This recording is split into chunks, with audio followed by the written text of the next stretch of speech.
no. You know whose saber this is? There you go. You guys hate Mace Windu, right? He's bad, he's a bad character, guys, not good. Boba Fett is cool, Jango Fett is cool. Not Mace Windu. You know what? They're all cool. From Jedi to bounty hunters to droids to aliens, Star Wars has become a big part of a lot of people's lives.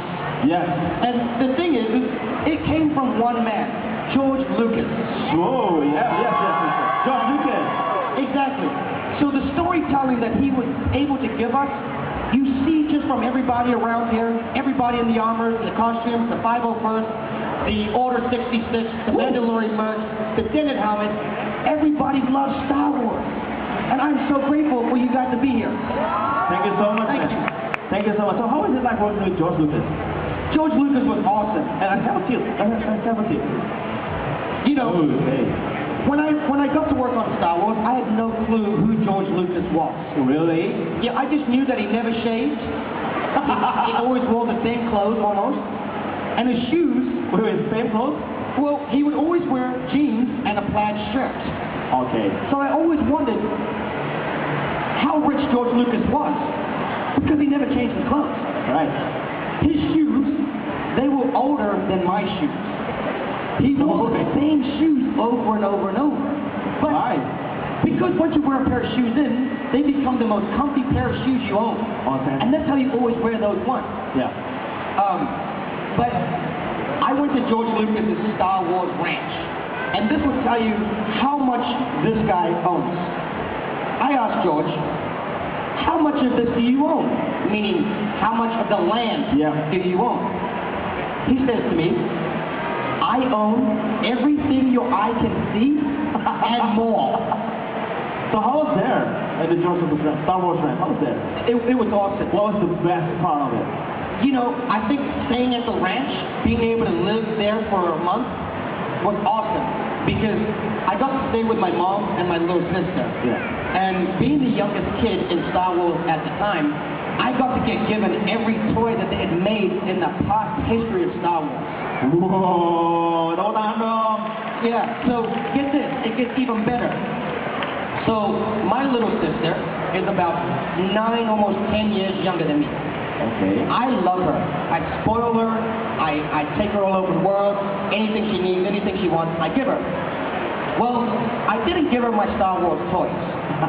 But somehow, she became the owner of all of my stuff. Okay. I left New Zealand at 16 years old. 16 years old. I wouldn't recommend it. To all you kids, stay in your mom and dad's house as long as you can. Work hard and save your money. Okay. Thank you. What a great advice. But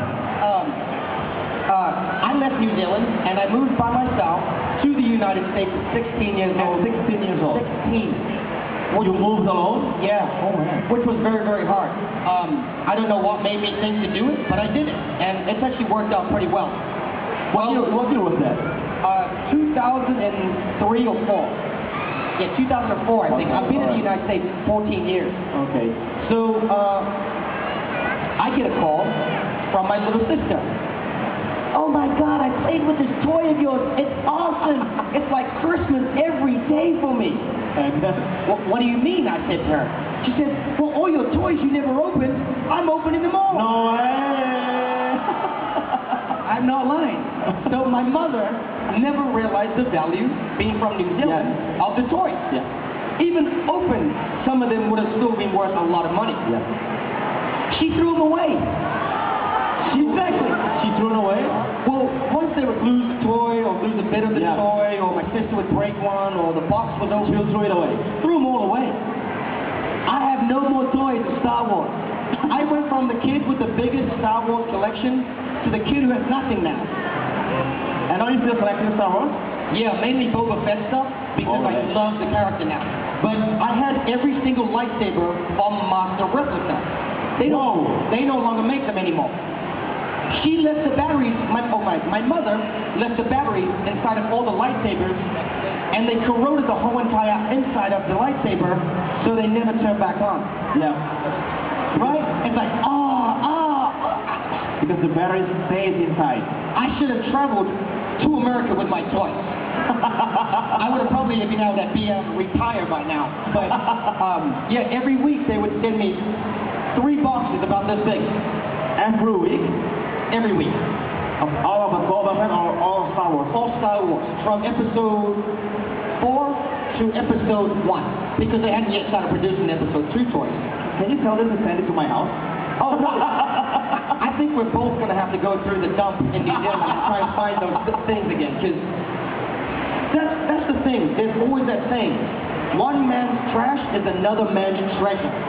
Yeah. Well, it wasn't trash to me. It was still treasure. Yeah. But in the eyesight of my mother, she saw it as it was trash. So, I think the guy who picked up the trash in my neighborhood loves my mom. Yes, yes, true. But yeah, so George Lucas really took me on. The way that he was able to talk to me as a little kid, like, he wouldn't say, okay, Daniel, I need you to come in, you're going to fly and do this. He would sit and go, so, Daniel, you're going to be flying through an asteroid field. There's going to be these asteroids flying at you, and a Jedi is going to be chasing you. Can you imagine that? It was on set? Yeah, on set. And I'm like, yeah, I can imagine that. You know, it got you excited and got you to be able to start to vision what he wanted you to see. I love the guy. George Lucas really changed my life. I had no clue what George Lucas was doing when he gave me the role for Boba. He did. He knew what was to come.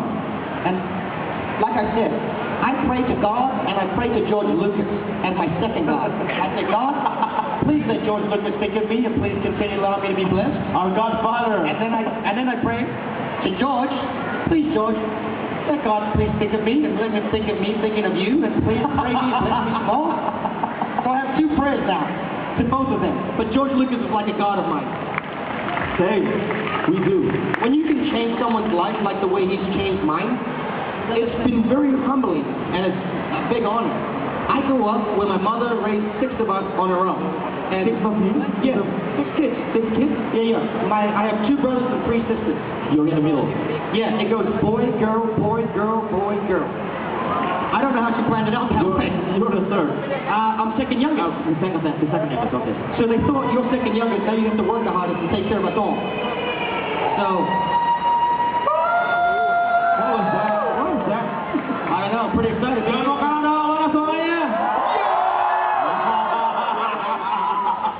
Kalau mereka ramai, kita harus lebih ramai, okay? We have to be louder than everyone else. Exactly. So, okay. And then my next question: how was it like to be Daniel again? I mean, to be the real Boba Fett. I mean, like, the image of Boba Fett remains intact with you until today. What keeps you committed to it?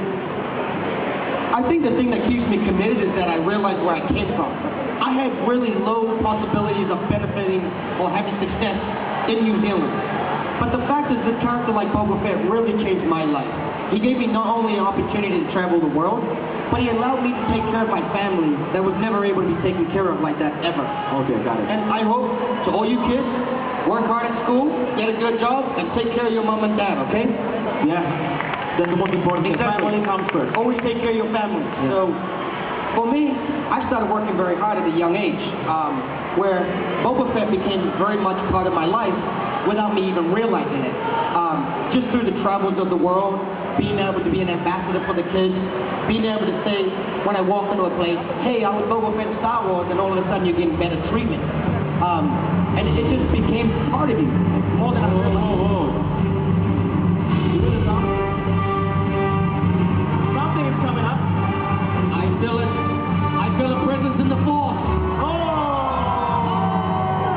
There you go, guys. Bravo!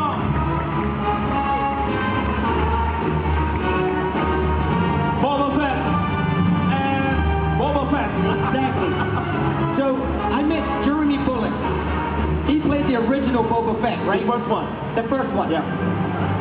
He introduced me on stage, and as he introduced me, he said, please welcome baby Boba to the stage. And I was all of this big, and I walk out like, what? So I get on stage, and I say, ladies and gentlemen, please give a round of applause for Grandpa Fett. Grandpa Fett. Exactly. Everyone just started bursting out laughing because it was the funniest thing. But ever since that moment, me and Jeremy have always had that back and forth now. Yeah. And he's become a great ambassador to me in my life also. He's taught me how to be a respectful actor. He's taught me how to be an ambassador of the Star Wars franchise. But he also has taught me how to be a good man. So I actually really respect Jeremy Bulloch a lot. Okay. I mean, look at this armor. I mean, he's like the best looking man in Star Wars underneath the mask. Yeah, he's a bounty hunter. Well, I would say Han Solo's probably the best looking man in Star Wars. not that I look at Han Solo like that. He's the hottest woman in Star Wars. Okay, so welcome to the Boba Fett. Tepuk tangan dong semuanya. It's Daniel Logan and Daniel Logan. It's cloning around here. Yeah, so, shall we open the Q&A session to the audience? Yeah. Okay. Wait, I got another story I'll tell you. So, people have asked me all my life, after being in Star Wars, was Jango Fett really your father? Yeah, Tim Wade Morrison. I guess because we looked so much alike, and the chemistry was so good, they thought he was my real father. Where did he came from? I mean, both from New Zealand, right? We both are from New Zealand. The first day I meet, What a coincidence. exactly, right? The first day I meet this man, he says to me, "You'll be my son, I'll be playing your you'll be playing my son, I'll be playing your dad." It was on set. Yeah. You call me dad, and I'll call you son. And I look up to him and I say, okay, dad. So we had that bond ever since the first minute we met. Until now. Still today. So he calls my house. And meanwhile, remember, my mother raised us by herself. So he would call, and we would go like this. Hello? Fine. Is Daniel my son there, please? Seriously? My family would hang up the phone on me. They were like, oh, now you want to come around that he's a celebrity? Click. Then he'll call back. And be like, no, this is the Star Wars father.